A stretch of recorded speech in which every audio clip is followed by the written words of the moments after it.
오늘 함께 교독한 우리 창세기 25장 19절로 28절의 말씀으로 이삭과 리브가 기다릴 것인가 먼저 나아갈 것인가 라는 제목으로 하나님의 말씀 같이 나누도록 하겠습니다.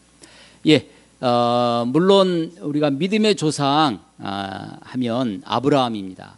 그런데 예수님께서도 이제 복음서에 하나님을 소개해 주실 때 아브라함의 하나님, 이삭의 하나님, 야곱의 하나님 이렇게 말씀하시죠. 그래서 우리가 믿음의 조상하면 족장, 믿음의 족장하면 아브라함, 이삭, 야곱 이렇게 이야기를 합니다. 아브라함은 그야말로 갈대아 우르에서부터 먼 길을 하나님의 부르심을 따라서 가나안에 처음 온 사람이고요.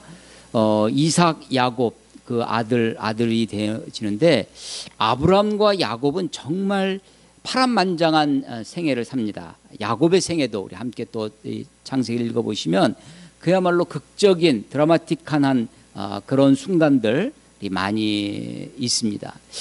아브라함도 그렇죠. 아브라함도 이제 갈대아우르에서 온 것도 그렇고 자기 아들을 이 아들 이삭을 모리아 산에서 이 번제로 바치려 했던 일들도 그의 생애에 정말 잊지 못할 그런 일들 사건이었을 것입니다. 그런데 그 사이에 있는 이삭은 분량도 성경의 분량도 짧지만 아브라함이나 야곱에 비해서 그렇게 특별한 사건이나 일 없이 순탄한 인생을 살아갑니다. 아마도 그의 이름 이삭이라고 하는 웃음 스마일이라고 하는 그 이름만큼이나 그렇게 살아간 것이라고 생각되어집니다. 아브라함은 175세까지 삽니다. 그리고 야곱은 147세까지 살아요.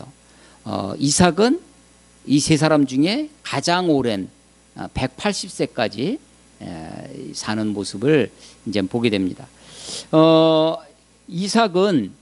이삭의 아버지 아브라함이 주로 산 지역은 헤브론이었습니다. 우리 조금 전에 우리 최도열 집사님 말씀 중에도 나오지만 가나안에 처음 와서 기근 때문에 애굽에 내려갔다가 올라와서 조카 롯과 아브라함이 서로 나뉘어지죠. 결별을 하는데 조카 롯은 소돔이 포함되어 있는 요단 동편 쪽 물도 넉넉하고 그 당시에는 굉장히 번영했던 이 도시문화, 소위 도시문화를 이루고 있었던 그런 쪽으로 가고요. 아브라함은 반대쪽으로 가서 헤브론에 거주하다가 소돔이 멸망합니다. 하늘에서 유황이 내리고 막 이 불타는 그런 장면을 아브라함이 목격을 하는 거예요.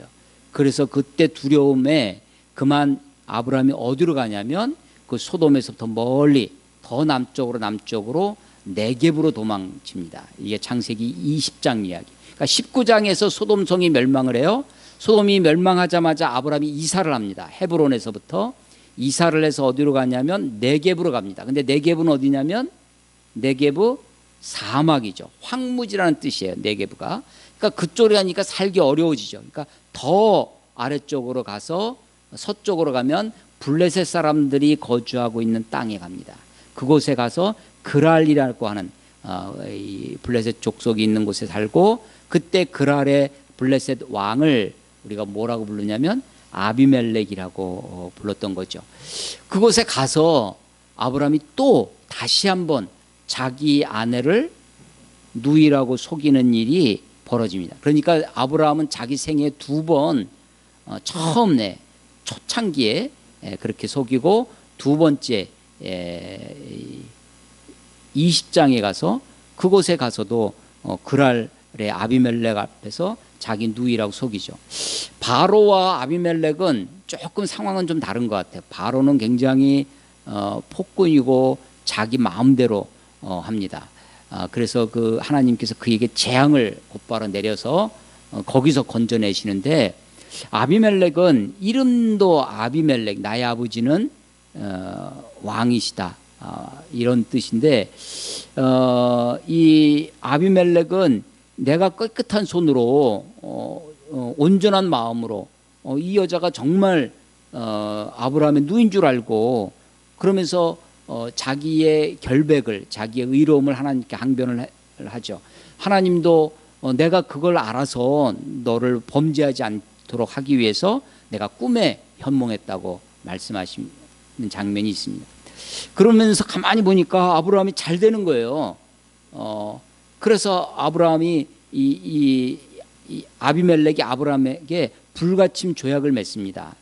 그리고 그 불가침 서로 해하지 않기로 약속을 하고 그 약속의 상징으로 아브라함이 우물을 하나 값을 주고 양 7마리를 주고 사요. 그게 부엘 세바였습니다. 그러니까 아까 우리 최도열 집사님도 나그네라고 했는데 아브라함이 나그네라고 고백하는데 나그네는 지나가는 사람이잖아요. 그래서 사실은 가나안 땅을 소유하지 않습니다. 두 가지만 소유해요.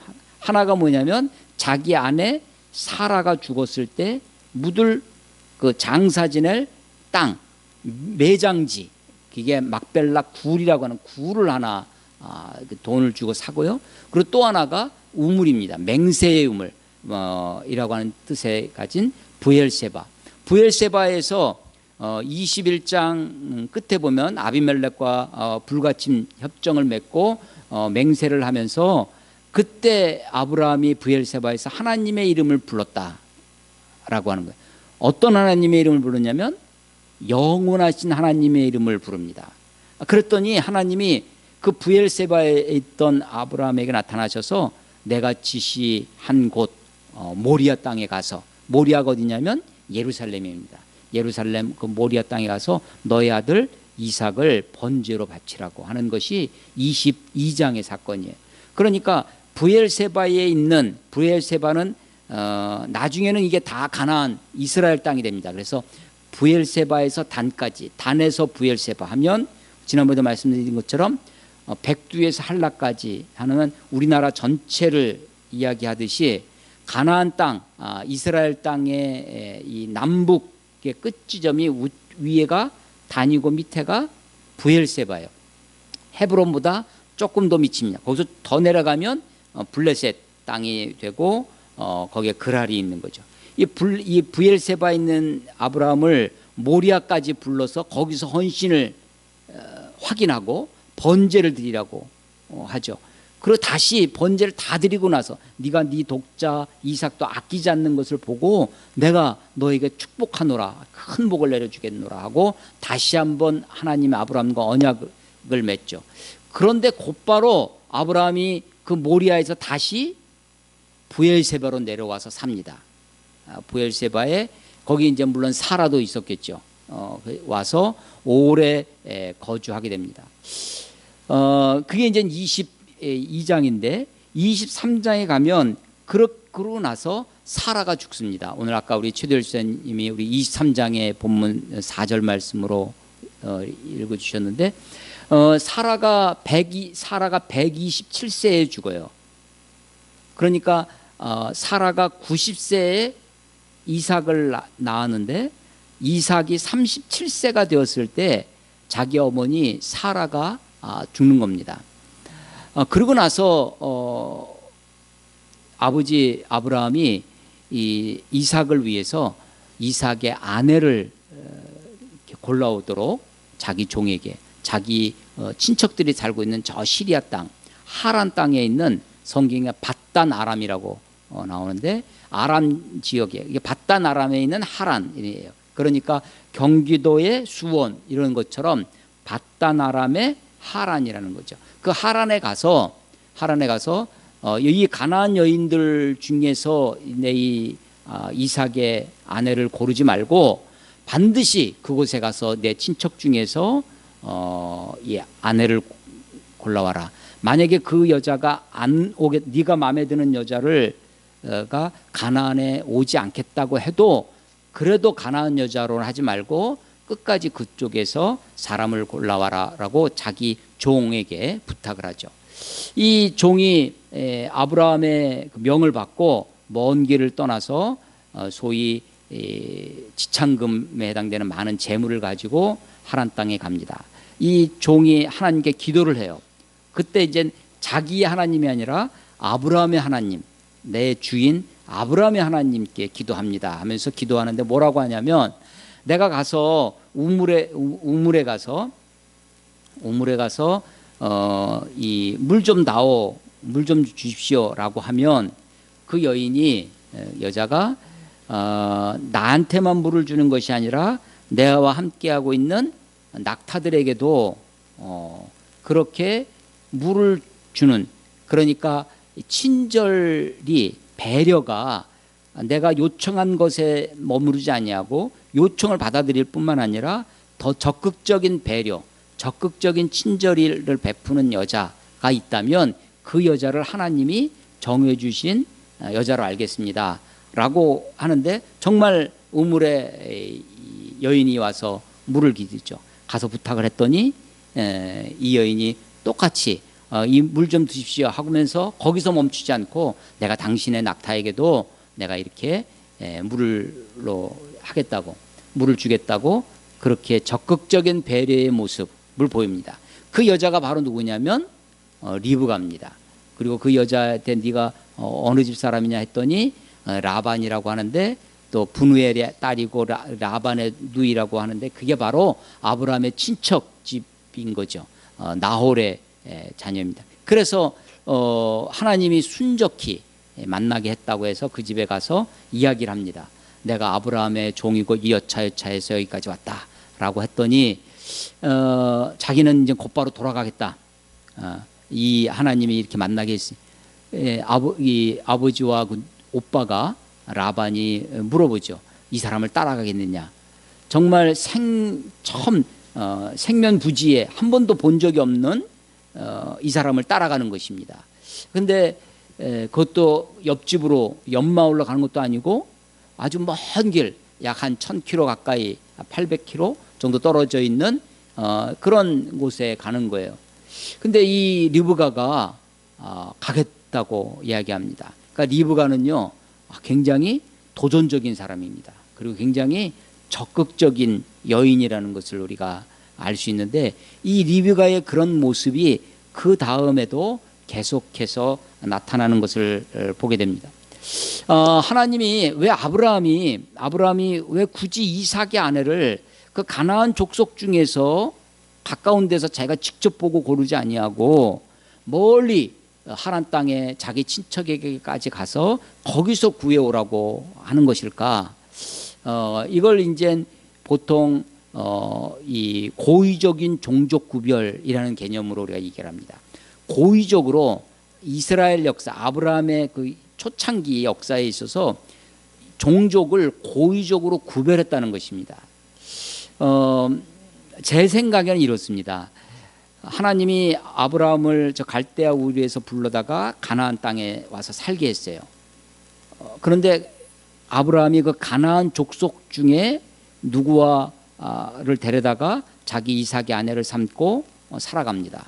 그러면 아마도 하나님이 이 땅을 나와 내 자손에게 주셨다라는 생각을 하지 못할 것 같습니다. 왜냐하면 가나안 사람들이 생각하기에 저 먼 데서 한 사람이 와서 우리 사람들이랑 결혼하고 샀고 다 이 사람이 가나안 사람화 되었다라고 생각하는 거죠. 가나안 사람들은 그것이 자기네 땅이라고 여전히 생각할 것입니다. 그런데 하나님이 지금 아브라함과 이삭과 야곱, 이삭도 그렇고 나중에 야곱도 그러는데 고의적인 종족 구별이 이루어집니다. 그래서 이 이삭은 아예 처음부터 그 아내를 멀리서 데려오게 하고요. 야곱은 나중에 형을 속이고 축복을 받은 다음에 멀리 하란 땅에 가서 도망을 쳐서 갔지만 거기서 자기 아내 4명을 다 거기서 얻어서 데려오게 되는 것이죠. 그래서 하나님이 정말 아브라함과 그의 자손들에게 이 땅을 주셨다라고 하는 것이 그대로 이루어지고 있다라고 하는 것입니다. 이렇게 이삭이 결혼했을 때 나이가 얼마냐면 37세, 이삭이 37세에 어머니 사라가 죽었어요. 그리고 먼 데 가서 리브가를 데리고 왔습니다. 그때 나이가 이삭이 40세였습니다. 40세에 결혼하는 거예요.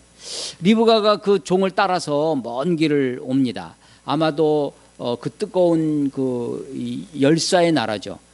이렇게 해질녘에 저 멀리서 누군가 서 있는 모습을 보고 리브가가 물어보죠. 그 종한테 저 사람이 누구냐고. 바로 당신의 주인의 아들, 당신이 결혼할 사람이라고 하니까 그때 이제 리브가가 얼굴을 너울로 가려서 그렇게 만납니다. 이때 그 이삭은 뭐 하고 있었냐면 들판에 나가 묵상하다가 그 아내를 첫 대면을 하게 되는데요. 우리말 성경은 들에 나가 묵상하다가 이렇게 번역이 되어 있는데 좀 더 이렇게 정확하게는 묵상하려고 들에 나가 이렇게 되어 있습니다. To meditate, 묵상하기 위해서 들판에 나가는 사람이 누구였냐면 이삭이었습니다. 그리고 이 이삭을 아내로 맞아. 그래서 이 24장이 이삭의 결혼 장면인데 이삭이 리브가를 아내로 삼아 사랑하였더라 이렇게 되어 있습니다. 그러니까 우리는 어떻게 하냐면 사랑해서 결혼합니다. 사랑해서 아내로 맞아요. 사랑해서 남편으로 만다. 그러니까 사랑이 먼저고 결혼이 다음이에요. 근데 이삭은 어떻게 했냐면 사실은 고대에는 옛날에도 우리 뭐 중매 결혼을 많이 했을 때도 그렇게 했겠죠. 결혼이라고 하는 것이 먼저 이루어지고 그리고 나서 사람을 알아가고 그 사람에게 성실하게 신실하게 부부로서의 그 도의를 다 지켜나가는 모습을 우리가 볼 수 있는데 이삭도 그랬습니다. 아내로 삼아 사랑하였더라 이런 사람이 바로 이삭입니다. 이삭이 이렇게 결혼한 다음에 24장에서 결혼을 해요. 25장 옵니다. 25장 오면 아브라함이 죽습니다. 이제 아브라함이 죽어서 아브라함이 자기 아내를 위해서 산 매장지 막벨라 굴에 아브라함이 거기에 또 장사되어집니다. 이렇게 아브라함이 죽은 다음에 세월이 지나죠. 얼마나 지나면 20년이 지났습니다. 그래서 이삭과 리브가가 첫 출산을 하게 되는 것이 오늘 본문입니다. 40세에 결혼을 해서 아이가 없어요. 1년, 2년, 10년 계속해서 아이가 없는데 오늘 보니까 21절에 보시면 이삭이 그의 아내가 임신하지 못함으로 이게 문제였죠. 그들이 당면한 그를 위하여 여호와께 간구하매 여호와께서 그의 간구를 들으셨으므로 그의 아내 리브가가 임신하였더라. 아버지 아브라함은 아이가 없을 때 어떻게 했냐면 자기 아내 사라의 여종 하가를 맞이해서 이스마엘을 낳습니다. 인간적인 방법을 쓰는 거죠. 그래서 우리가 무슨 이야기를 하냐면 서두르면 이스마엘 되고 기다리면 이삭 된다. 우리가 이런 말을 우리가 하게 되는데 아브라함이 자기 방식대로 자기 식대로 자기 문제를 해결하려고 했던 인위적인 방법으로 목적을 이루려고 했던 것이 이스마엘입니다. 그래서 이스마엘의 후예가 지금도 이제 아랍의 여러 나라들을 이루고 있고 그래서 이것과 이스라엘과의 오랜 역사적인 갈등을 우리가 지금 보고 있는 것이죠. 그에 반해서 이삭은 40세에 결혼을 해서 60세에 출산을 하는데 그때까지 다른 방법을 다른 길을 찾지 아니하고 그저 기도하고 있었다. 그래서 이삭은 어떤 사람이냐면 기다리는 사람입니다. 굉장히 수동적으로 보여요. 주어지는 삶을 살아가는 자기에게 펼쳐지는 삶을 감당해내는 굉장히 순응하는 그런 형태의 삶을 살아갑니다. 리브가가 임신을 했어요. 그런데 오늘 그 22절에 보면 아들들이 그 태 속에서 서로 싸웠다는 것입니다. 두 아이가 몸 안에서 두 아이가 싸우면 어떻게 싸울까요? 막 치고받고 막 목조르기 막 해두락하고 막 그런데 이 영어 성경을 보니까 서로 밀쳐냈다라고 이게 서로 아마 이렇게 그렇게 한 것 같습니다.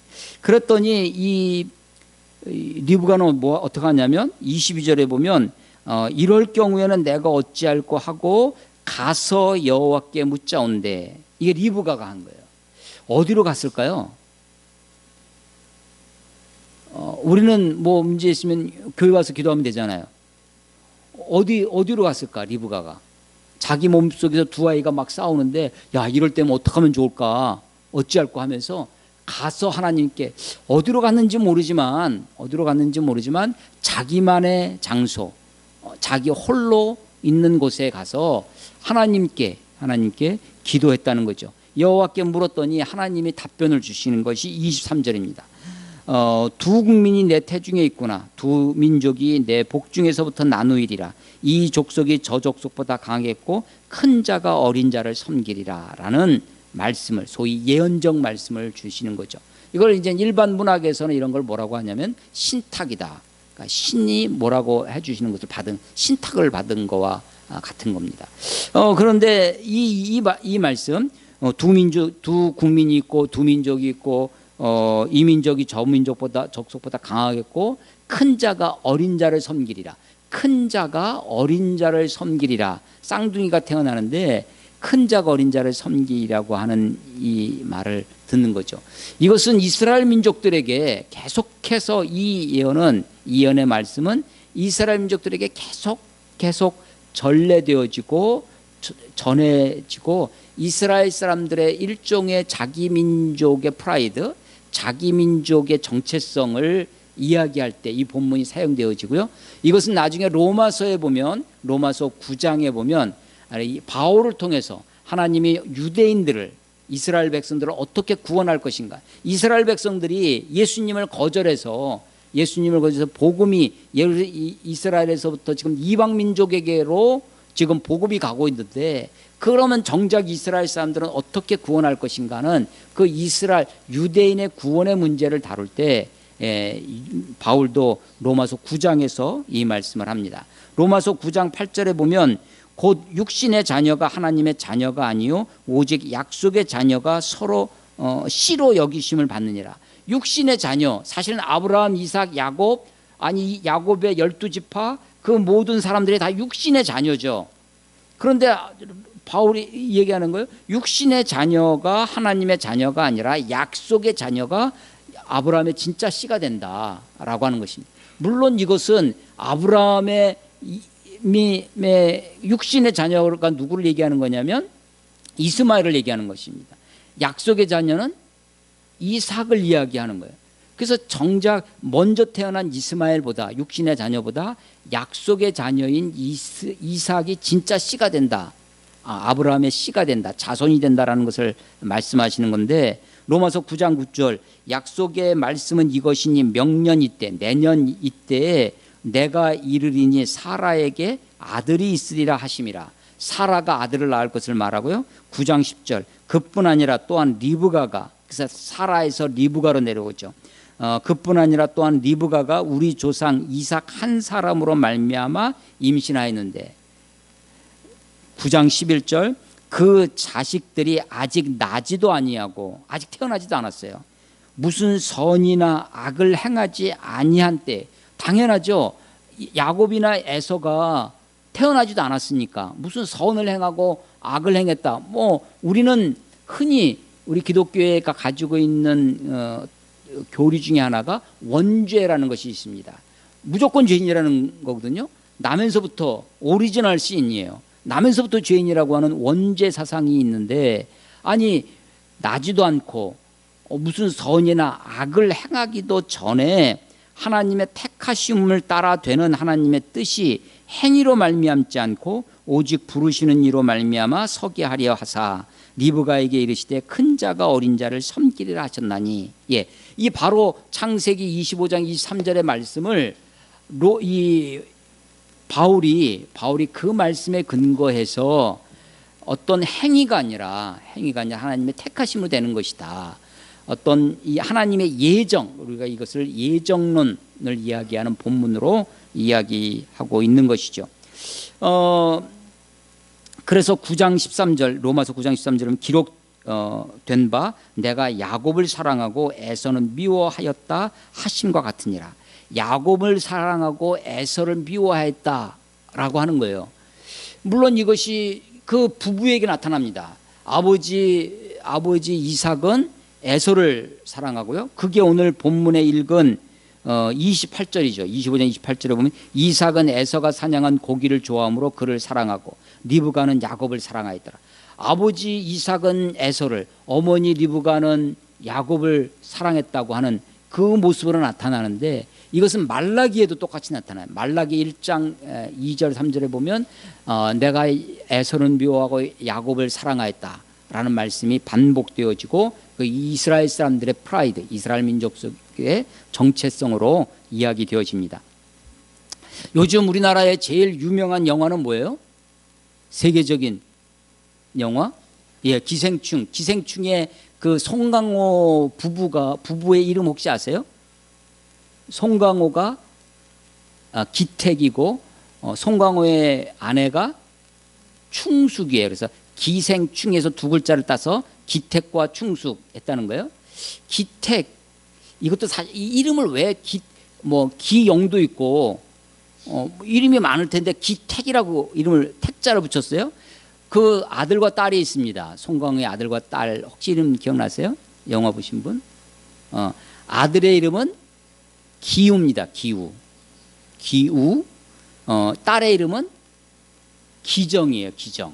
우리도 기정 지사님이 있는데 기정. 여러분, 기우는 무슨 뜻이죠? 기우? 우리 보통 우리 기우하면 그건 다 기우지. 기우제 그 기계 아니라 걱정, 쓸데없는 걱정을 하는 걸 뭐라 그래요? 기우라고 합니다. 기나라, 중국에 기나라 사람이, 기나라라고 있었는데 기나라 사람이 하늘이 무너질까 봐 걱정했다는 거예요.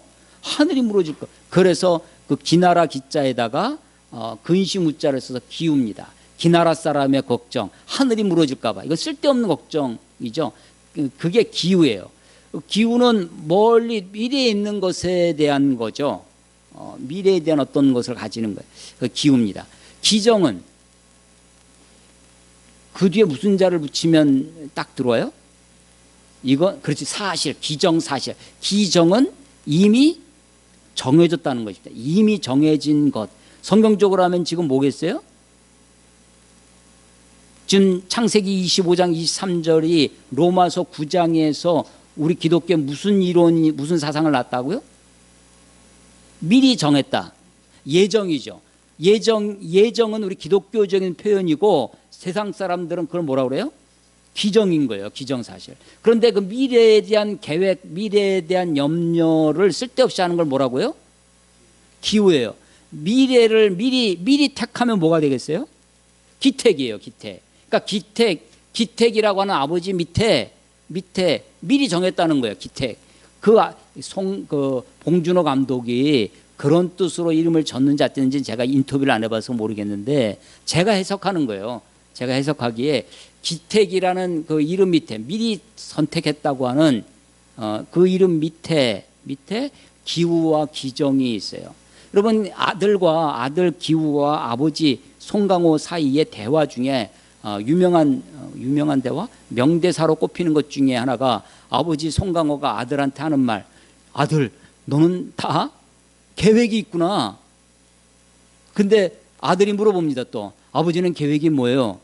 그때 기택 아버지 송강호가 하는 말이 계획 중에 제일 좋은 계획은 무계획이야. 인생은 계획대로 되는 게 없어 하는 것이 있어요. 무계획의 사람 기택이에요. 근데 계획을 자꾸만 세우고 아버지 이건 위조하는 게 아니에요 막 하면서 하는 게 아들 기우입니다. 지금 하나님이 두 사람이 아들이 태어나기도 전에 두 민족이 있다, 두 국민이 있다. 큰 자가 어린 자를 섬기리라. 이게 소위 예정이라고 하는 것 같아요. 하나님이 미리 그들의 삶을 미리 아시고 앞으로 어떻게 살아갈지를 미리 안다는 걸 뭐라고 그래요? 한자로 미리 아는 거. 예지. 미리 아시니까 미리 정할 수 있어요. 그게 뭐예요? 예정이죠. 그래서 이걸 붙여서 우리는 예지, 예정이라고 하죠. 이들의 삶을 미리 아시고 리브가에게 알려줬습니다. 그런데 실제로 아이가 태어나죠. 첫 아이 쌍둥이는 첫 아이는 몸이 붉고 털이 많은 에서가 붉다라는 뜻이고요. 나중에 그 에서의 후예들이 에돔 족속이 됩니다. 그리고 야곱이 태어나는데 야곱이 이 막 태어나는 에서의 발꿈치를 잡고 태어나면 이 시차가 얼마나 될까요? 발꿈치 붙잡고 태어났으면 이 야곱이 원래 이름의 뜻은 발꿈치를 잡았다라는 뜻인데 거기서 이제 파생돼서 우리가 어떻게 쓰이냐면 남의 뒷덜미 잡는 사람, 야곱이 원래 뜻이 그런 뜻이에요. 남의 등쳐먹는 사람, 사기꾼, 뭐 야바위꾼, 야곱의 이름의 뜻이 그렇게 막 쓰입니다. 심지어는 우리가 예수님 지저스 하면 이 얼마나 좋은 이름이에요. 구원자라는 뜻인데 미국 사람들은 그걸 욕으로 쓰잖아요. 에이 제기랄 할 때 막 이렇게 쓰는 것처럼 이름의 뜻이 이렇게 막 파생되어지는 거죠. 나중에 야곱이 이제 야곱의 생애 가운데 이름을 바꾸는 이스라엘로 이제 바꾸는 장면도 있습니다.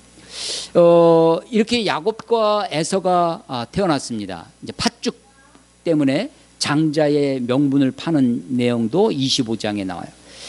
그리고 나서 26장에 가면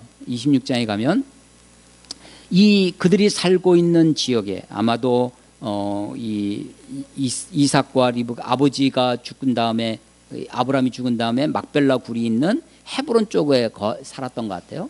헤브론에서 가까운 부엘라 헤로이 그런 쪽에 살고 있다가 기근이 또 나왔습니다. 기근이 생기니까 26장에서 또 이 이삭 가족이 어디로 가냐면 그랄로 가는 거예요. 그랄이 어디예요? 어느 땅? 블레셋 땅입니다.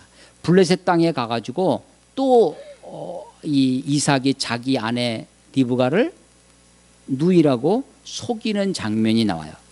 그래서 부전자전 대물림처럼 아버지 아브라함도 자기 아내를 2번 누이라고 속였는데 아들 이삭도 자기 아내 리브가를 누이라고 속이는 장면이 26장에 나옵니다. 그런데 이때는 상황이 조금 달라요. 똑같이 아비멜렉이라고 나옵니다. 그랄 왕 아비멜렉. 그런데 지금 시차가 한 70년 가까이 벌어져요. 아버지 아브라함 때와 지금 아들 이삭과 이때 아비멜렉이 그 당시에 블레셋 왕의 통칭이었답니다. 그러니까 이집트의 왕을 다 뭐라고 불러요? 바로라고 부르듯이 이 당시에 그랄 왕의 이름이 아비멜렉이었다는 거예요. 그러니까 그 앞에 아브라함의 아비멜렉과 이삭의 아비멜렉은 다른 사람이다 라는 거예요. 이 아비멜렉이 상당히 의로운 사람입니다. 아버지 그 위에 있던 아비멜렉도 온전한 마음과 깨끗한 손으로 이 아브라함의 아내 사라를 취하려고 했었는데 이 26장의 아비멜렉도 그래요. 그래서 아비멜렉은 적어도 그랄 왕 아비멜렉은 사라를 이 리브가를 건들지 않습니다.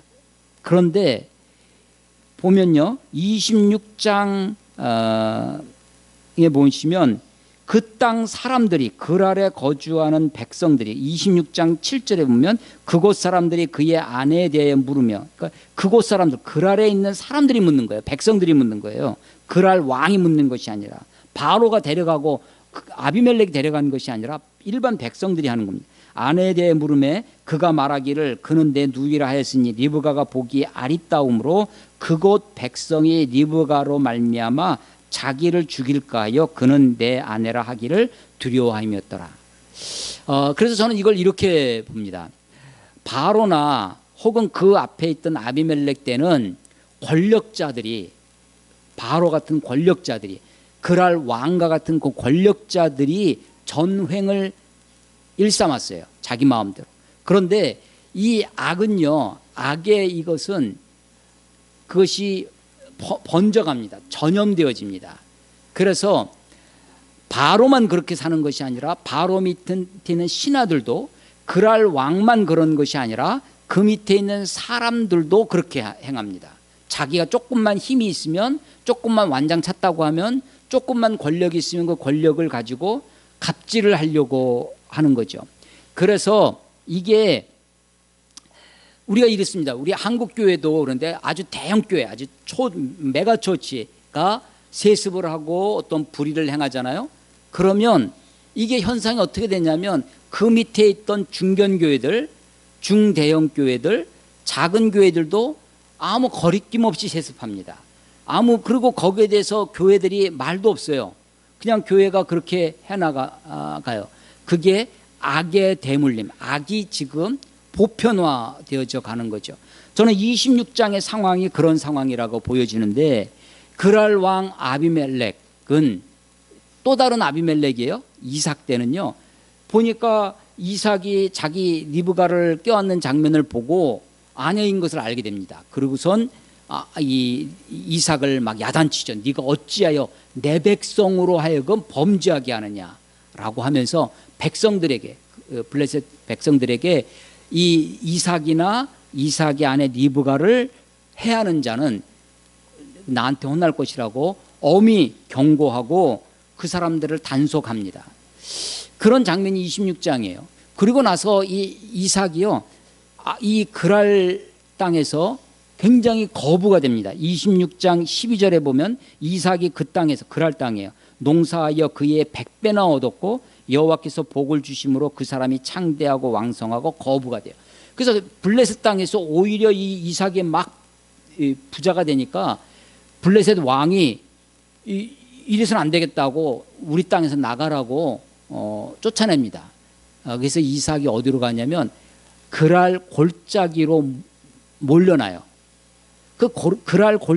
그랄에서 그랄 골짜기로 쫓겨간 거예요. 근데 거기서 우물을 팝니다. 우물을 파는데 블레셋 사람들이 쫓아와 가지고 우물을 빼앗아요. 그래 너희들 가져라 하고 또 파요. 또 우물이 나와. 와서 또 뺏어. 또 파. 그래서 세 번째까지 우물을 파는 모습, 파니까 물이 나오는 모습을 보고 블레셋 사람들이 깜짝 놀랍니다. 아니 여기는 판다고 물이 나오는 데가 아닌데 어떻게 저 사람은 땅만 파면 물이 나오느냐. 하나님이 저와 함께 하시는구나 하는 것을 압니다. 이때 이 이삭이요, 그 우물에 이름을 다 붙입니다. 첫 번째 다퉜다라는 뜻으로 에색, 신나. 세 번째 이름이 그 유명한 르호봇입니다. 르호봇이라고 이름을 붙이는데 그 뜻이 뭐냐면 하나님이 우리를 이곳까지 우리를 넓혀 주셨다라는 뜻이에요. 아니 우리 같으면 내가 여기까지 쫓겨왔구나, 억울하다. 옛날에요, 제가 군대에 있을 때 병사들 전방에서 짬밥이라는 용어 아시죠? 짬밥을 소초 GOP에 있을 때인데요, 선임아한테 부탁해서 개 한 마리를 준 그 장이 가서 사갖고 와라 그랬더니 정말 똥개를 한 마리 사갖고 왔는데 그 짬밥으로 먹여서 키우는 거예요. 병사들이 너무나 좋아요. 그 개를 데리고 놀고 남는 짬밥으로 개를 키우는. 이름 짓기 공모를 했어요. 이름 짓기. 병사들 그래서 너희들 뽑아 이름을 골라와라. 그래서 하나를 골라서 저한테 내미는데 그 개 이름이 뭐냐면 한풀이에요. 그러니까 이 병사들의 마음속에 나는 이 전방까지 끌려왔다 라는 것이 마음속에 있는 거죠. 그래서 이놈 새끼 하면서 맨날 그 개를, 똥개를 가지고 그렇게 하는, 이름이 한풀이라고 지들이 정해오는 거예요. 여러분 우물을 자꾸 뺏어가는 거야. 그 여기까지 왔어요. 내가 여기까지 쫓겨왔습니다. 뭐 그렇게 이름을 질 수도 있는데, 내가 여기까지 당하고 살았습니다. 그럴 수 있는데 오히려 이삭은요, 하나님 우리를 여기까지 인도하셨다, 여기까지 넓히셨다라는 뜻으로 르호봇이라는 이름을 줘요. 그러니까 이삭은요, 우물을 뺐을 때 싸우고 막 그런 것이 아니라 여기까지 옵니다. 그러니까 이삭의 성격, 이삭의 삶의 스타일을 알 수 있죠. 그 다음에 이삭과 리브가의 사건이 뭐냐면 바로 오늘 우리 찬송을 불렀던 주만 형제가 고른 이삭의 축복입니다. 두 아들을 이 에서에게 너 가서 사냥에 와서 별미를 갖고 오면 내가 너에게 축복하리라. 오늘 우리 찬송가 가사에서 나의 입맞추면 이렇게 되어 있는데, 별미를 해갖고 오면 내가 너에게 축복하리라, 마음껏 축복하리라. 근데 그때 그 말을요, 누가 듣냐면 리브가가 들어요. 리브가가 듣고서는 자기 아들 그 에서가 사냥하러 간 사이에 야곱에게 이 에서의 옷을 입히고 양털을 붙이고 털 사람이기 때문에 털을 붙이고 합니다. 아버지 야곱한테 아버지 이삭에게 야곱이 가서 아버지 아들이 왔습니다. 목소리는 야곱인데 만져보죠. 촉감, 아주 이 오감이 다 동원됩니다. 냄새, 향취는 에서의 향취구나. 만져보니까 에서의 털이에요. 그래서 목소리는 음성은 야곱이되 옷은 털은 에서구나라고 하면서 막 축복해 주죠. 그게 이제 이삭의 축복입니다. 이때요 리브가는 어떤 역할을 하냐면 정보를 취득합니다. 아버지가 이제 축복해 주려고 하는구나. 그런데 자기 아들을 사주하죠. 가르치는 거예요. 부축힙니다. 사주하고 교사, 가르쳐서 사악한 것을 가르쳐서 교사범. 내가 직접 누구를 죽이진 않는데 막 누구한테 해가지고 누굴 죽이게 하는 게 교사범이죠. 내가 안 죽였어요. 제가 죽였어요. 그렇지만 지시는 내가 한 거잖아. 내가 가르쳤어요. 교사범이 사주예요. 리브가 역할입니다. 그런데 그러니까 이삭은요 오늘 설교 제목에 기다리는 사람이 누구냐면 리브가입니다. 이삭입니다. 리브가는 적극적으로 너 이 사람 이 종을 따라갈래? 예, 따라갈게요. 하고 옵니다. 축복할 때도 자기 야곱에게 축복하기 위해서 야곱에게 축복을 받게 하기 위해서 적극적으로 나서서 야곱을 설득하고 저주는 나에게 돌리고 너는 축복을 받아라. 아버지가 이 사실을 알면 복은 고사하고 내가 저주를 받을 것입니다. 야곱이 그랬더니 걱정하지 마라. 저주는 나에게 돌리고 하면서 리브가가 아주 적극적으로 아들을 이렇게 설득하고 아들을 사주해서 아들 야곱이 축복을 받게 합니다. 왜 그랬을까?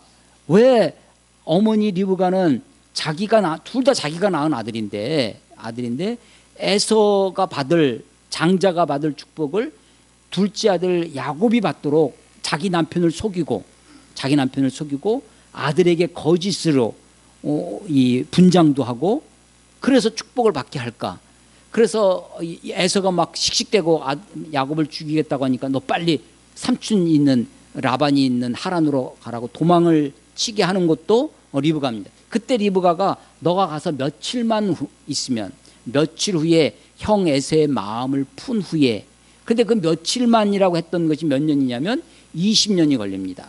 20년이 돼서 야곱이 돌아오는데요. 그 사이에 어머니 리브가는 죽습니다. 그러니까 리브가는 야곱이 돌아오는 것을 보지도 못하고 죽는 거예요. 왜 자기 몸에서 태어난 두 아들인데 이렇게 편애를 할까라고 하는 거죠. 그것은 25장 23절 말씀에 연유합니다. 25장 23절에 큰 자가 어린 자를 섬기라는 예언의 말씀을 들었어요. 근데 가만히 보니까 자기 남편이 그것도 모르고 큰아들 큰 자에게 축복을 이러면 안 된다고 생각하는 거죠. 아버지가 축복하면 축복대로 그것이 그냥 고정불변의 것으로라고 생각을 하니까 또 축복의 개념이 정량제예요. 그래서 이만큼 축복이 있어요. 이만큼 다 주고 나면 빈털터리가 돼서 축복. 하나님은 그런 무한하신 하나님이시잖아요. 축복도 무한하실 텐데 그렇게 생각을 못하는 것입니다. 그래서 축복의 몫이 있는데 이 몫을 다 에서에게 주고 나면 야곱은 축복을 못 받을 테니까 그러면 안 된다라고 생각을 해가지고 남편을 속이고 이 말 큰 자가 어린 자를 섬기라는 이 예언의 말씀이 이루어지려면 아버지 이삭이 야곱에게 축복을 해야 되겠다. 이삭을 속여서라도 야곱을 부축해서 야곱이 거짓을 하면서까지. 그래서요 이것 때문에 야곱은 20년 동안 방랑자의 생활을 하고요. 형제 사이가 서로 원수지간이 되어져서 그 가정이 사실은 불행한 가정이 되어졌다라고 저는 생각합니다. 자, 그래서 무엇이냐? 이삭은 기다리는 사람입니다. 하나님께 기도하고 40에 결혼을 해서 60의 아들을 낳을 때까지 기다리는 사람입니다. 자기 삶에 밀려오는 것을 그대로 받아들이고 순응하는 사람이 누구냐? 이삭이에요. 우물을 뺐으면 뺏기는 대로 또 새로운 지에 가서 하나님 그런데요 이것은요 어디로 가든지 하나님이 나와 함께 하신다. 어디로 가든지 하나님이 내게 축복하신다라는 마음이, 내가 이것 아니면 못 산다라고 하면 이것 붙들고 싸워야 되겠죠. 그런데 내가 이것 아니고 이것 때문에 내가 사는 것이 아니라 내가 사는 것은 어디나 계신 하나님, 나와 함께 하시는 하나님이라고 생각할 때 어디든지 갈 수 있는 거고요. 또 무슨 일이든지 할 수 있는 거죠. 그런데 리브가는 원래 이 먼저 나아갈 것인가, 이게 원래 설교 제목은 기다릴 것인가 선취할 것인가, 이런, 근데 선취가 좀 어려운 단어라 제가 좀 이 글을 바꾼. 여러분 인생을 막 도전하고 쟁취하고 하는 삶의 스타일이 있죠. 도전적인 사람, 적극적인 사고방식, 긍정적으로 막 하는 사람이 있고 순응적인 사람이 있습니다. 진취적이고 적극적이고 도전적인 삶이 다 비성경적이고 다 비신앙적이냐? 그렇지는 않습니다. 얼마든지 이 산지를 내게 주소서라고 할 수 있죠. 진취적으로 나아갈 수 있습니다. 적극적인 삶의 방식이 믿음의 방식일 수 있어요.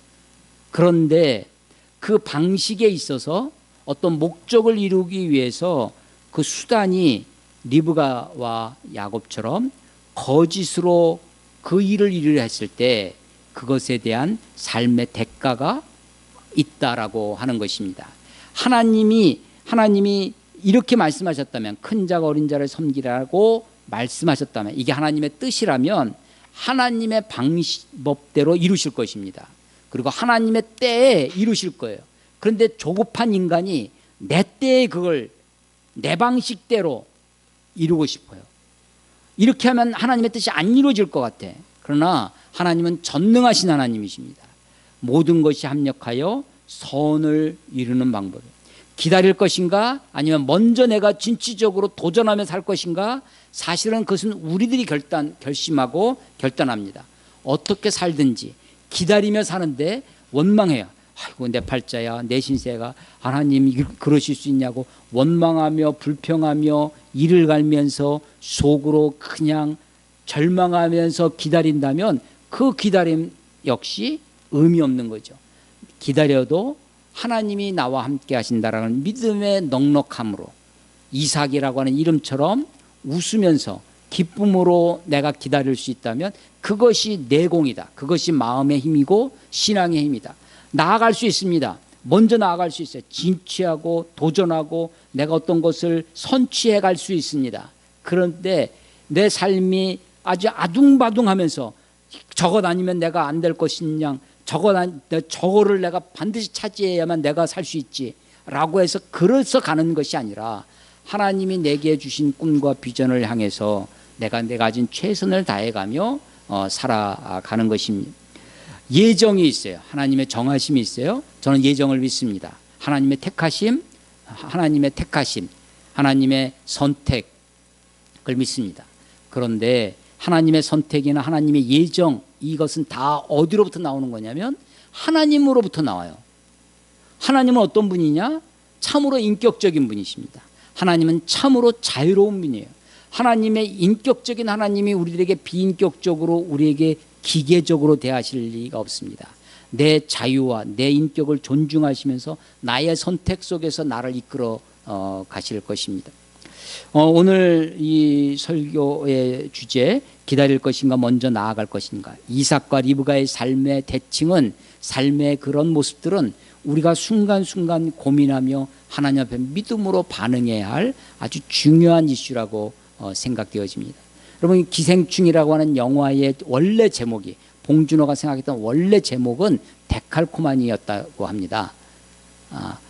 데칼코마니 대칭이잖아요. 부자의 삶, 부잣집 박 사장의 집과 송강호의 집이 대칭을 이루는, 그 많은 것이 대칭을 지금 그 영화의 그 대칭 구조가 있는데, 내가 기다리는 삶과 선취하는 삶, 하나님의 예정과 인간의 자유가 대칭을 이루는 것 같습니다. 그러나 그 모든 것이 하나님의 뜻, 하나님의 선하심, 하나님의 자유, 하나님의 하나님이심, 하나님의 풍성하심 속에 있다는 사실을 우리가 알아야 할 것입니다.